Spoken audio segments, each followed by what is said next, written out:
Last time on the journey to the west, the mischievous Monkey King Sun Wukong, after achieving immortality 6 ways from Sunday, was brought down by the forces of heaven and placed inside Lao Tzu's brazier of the 8 trigrams to be rendered down into an immortal elixir. However, our hero proved too powerful for this scheme and broke free, wreaking even more havoc in heaven. But his reign of terror was abruptly ended when he was imprisoned by the heavenly Buddha beneath the 5 Phases mountain, where he must now wait for a chosen someone to come set him free. So Buddha returns to his home, the Thunderclap Monastery, where he spends a relaxing 500 years writing up 3 baskets of scripture. Now, these 3 scriptures are apparently so powerful that they are capable of redeeming even the most sinful of sinners. Well, sounds fishy to me, but hey, I'm not the guy with the universe in the palm of his hand. So these amazeballs scriptures need to be delivered to the land of the East in order to spread Buddhism to the sinful folk who live there. But there's just one problem. For some reason, Buddha can't deliver them himself, so they need to find someone in the land of the East who can make the journey to the Western Heaven to pick up the scriptures and then return with them. Our friend the Bodhisattva Kuan Yin volunteers to find such a person, and after receiving 5 magical artifacts to give to the scripture pilgrim, she goes off eastward to find someone worthy of making the journey to the West. Roll credits. So Kuan Yin and her disciple Moksha head out along the route the scripture pilgrim will have to take, as a way to test the waters and make sure the guy can make it through in the first place. Their first encounter with a murderous river spirit 3 minutes out from the Thunderclap Monastery is not exactly encouraging. But Kuan Yin persuades the guy to chill out and wait for the pilgrim, and then to join and aid him on his quest, with the added bonus that he'll be redeemed for the crime that got him exiled to the river in the first place. He accepts the offer and is given the name Sha Wu Qing, or Sandy for short. Don't ask me how Sandy is short for Sha Wu Qing. So Kuan Yin and Moksha continue on their merry way, whereupon they encounter a pig demon wielding a huge rake. He and Moksha fight for a little bit until he notices Kuan Yin and immediately stops the fight in favor of asking her for forgiveness, because he's made something of a habit of eating people who come along the road. You know, because he's a demon. Kuan Yin again suggests that he join the pilgrim too when he comes along this way and thus be forgiven for the whole eating people thing. And the pig agrees. And Kuan Yin is putting this pilgrim in pretty questionable company. Kuan Yin gives him the name Chu Wu Neng, Pigsy for short, and heads off, leaving Wu Neng to remain strictly vegetarian until the pilgrim arrives. So they continue onwards when, surprise, they encounter yet another charming individual who could potentially help our as yet nebulous pilgrim. Can you tell that this story is the origin of a lot of anime tropes? In this case, our colorful character is a young dragon who accidentally set fire to his dad's palace a little, and for this transgression against fire safety has been sentenced to death by the Jade Emperor. Kuan Yin persuades the Emperor to pardon the young dragon, and then she directs him to a nearby river, where she instructs him to turn into a white horse when the pilgrim passes by to help him reach his destination. Anyway, they continue on, only to encounter an unexpectedly luminous mountain, the Mountain of 5 Phases, and with it the imprisoned Monkey King.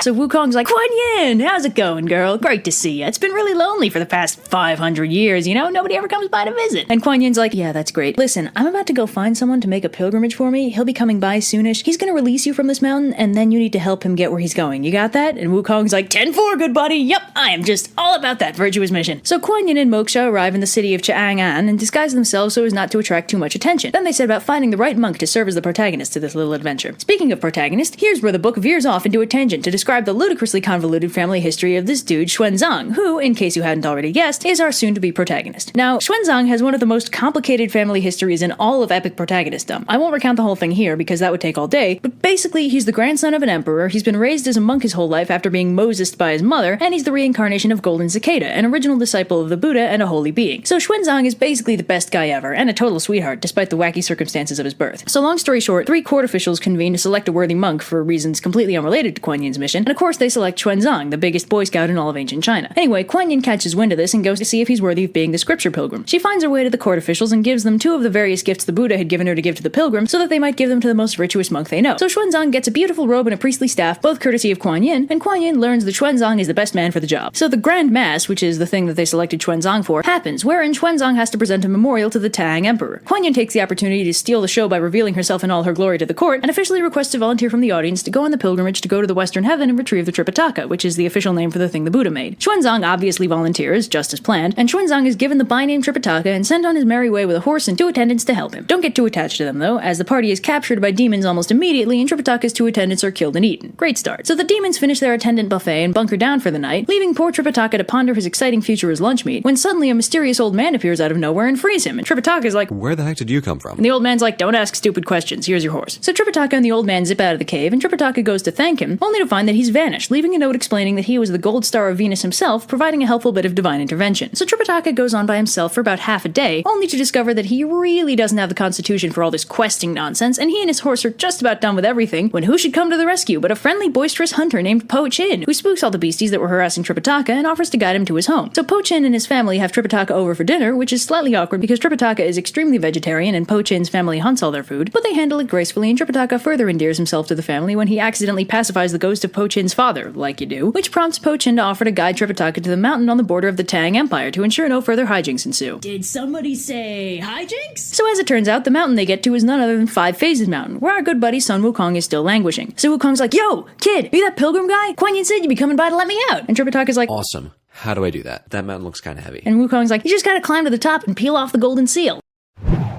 Aww. So Tripitaka manages to get the seal off the mountain, and after he backs off to the minimum safe distance, Wukong breaks the mountain in half and zips on over. So Tripitaka and Sun Wukong continue westward together, but they've hardly gone 10 feet down the road when suddenly they're beset by bandits. So Wukong's like, "Don't worry, master, I know exactly what to do in this situation," and proceeds to kill all the bandits with his trusty stick thing. But Tripitaka's like, Son, we don't kill people. and Wukong's like, "I think you mean you don't kill people." And Tripitaka's like, No, you're Buddhist now. Buddhists do not kill. and Wukong's like, "Ooh, look at Mr. Big Shot over here telling me who I can and can't kill," and storms off in a huff, which, if you'll recall his not inconsiderable mobility, means the Monkey King is over the horizon before poor Tripitaka can get a retort out. So Tripitaka heads off on his own for a bit when he runs into a mysterious old woman holding a fancy shirt and cap. So the old lady's like, "Hey, what's the matter, kid? You look like our superpowered disciple just totally ditched you or something." And Tripitaka's like, You got it in one, mysterious old woman. If only I had some way to discipline him. Maybe the story could actually progress. and the old woman's like, "Funny you should say that. May I recommend that you give him these fancy duds, then recite this spell? I have this weird feeling that it'll stop causing so much trouble if you do." And Tripitaka's like, Seems legit. then the old lady turns into a beam of light and vanishes because she was really Kuan Yin. So thus far, Tripitaka's 2 for 2 for old people secretly being gods. Meanwhile, Wukong is off having a nice little tea party with the Dragon Emperor, who suggests that he go back to Tripitaka rather than abandoning enlightenment and true immortality over a single argument. Wukong zips back westward, blowing past Kuan Yin in the process, who'd flown over in order to convince him of that very course of action. So Wukong warps back to Tripitaka, who offers him the clothes. Wukong, always a sucker for a new wardrobe, throws them on, finding that they fit him perfectly. He's rather less thrilled to discover that the hat is cursed, and when Tripitaka recites the spell Kuan Yin taught him, it shrinks and gives him a splitting headache. Of course, it wouldn't be much of a cursed artifact if he could take it off, so it's also spot welded to his head. After a few very entertaining minutes of Wukong trying furiously to escape the hat by any means necessary, he eventually resigns himself to the fact that he won't be able to get up to his usual hijinks anymore. So the dynamic duo continue onwards with the balance of power now tilted slightly more evenly. It doesn't take long before they arrive at a nice calm stream that happens to be home to an enormous fuck you dragon.